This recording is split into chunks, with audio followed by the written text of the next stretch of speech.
আসসালামু আলাইকুম, welcome to my channel.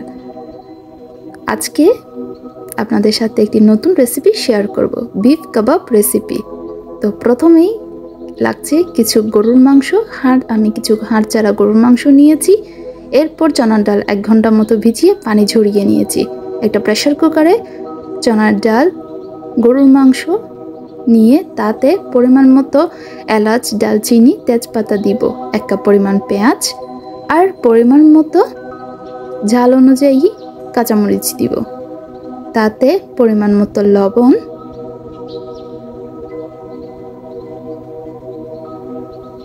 আধা চা চামচ হলুদ গুঁড়ো আর 1.5 চা চামচ ধনিয়া গুঁড়া, 2 চা চামচ লাল মরিচের গুঁড়া। যে কোনো ব্র্যান্ডের আপনারা কালাবোনা মশলা ব্যবহার করতে পারেন। আমি এখানে রাঁধুনির মশলা প্রায় 2 চা চামচ মতো ব্যবহার করেছি। এরপর আধা কাপ সরিষার তেল, 2 চা চামচ টমেটো সস, আর এখানে 2 টেবিল চামচ আমি দই ব্যবহার করেছি। তারপর 2 চা চামচ আদা রসুন বাটা দিয়ে সব কিছু উপকরণ খুব ভালোভাবে হাত দিয়ে মাখিয়ে নিব। মাখানো হয়ে গেলে পরিমাণ মতো এখানে আমি 2 কাপ পরিমাণ মতো পানি দিয়েছি, যাতে প্রেসার সেদ্ধ হওয়ার পর তাতে পানি না থাকে।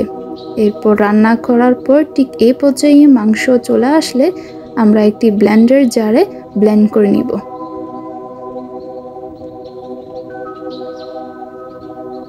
ব্লেন্ড করে সব কিছু উপকরণ নিয়ে নিয়েছি। আপনারা এই পর্যায়ে সংরক্ষণও করতে পারেন, কিংবা তাতে আপনারা কিছু কাঁচামরিচ, ধনিয়া পাতা, টমেটো আর পরিমাণ মতো কিছু পেঁয়াজ কুচি দিয়ে নিতে পারেন।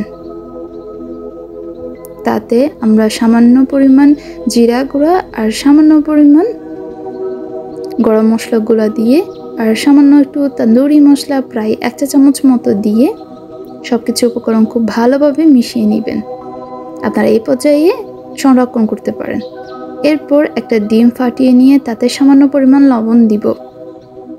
একটি কড়াইতে পরিমাণ মতো তেল দিয়ে তা হাই হিটে গরম করে ঠিক এরকমভাবে আমরা শেপ দিব। এরপর সব কিছু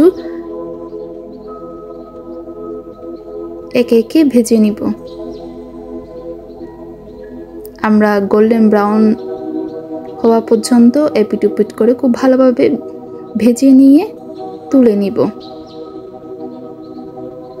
এরপর আপনারা রুটি পরোটার সাথে এটি সার্ভ করতে পারেন, কিংবা যে কোনো পোলাও কিংবা বিরিয়ানির সাথে।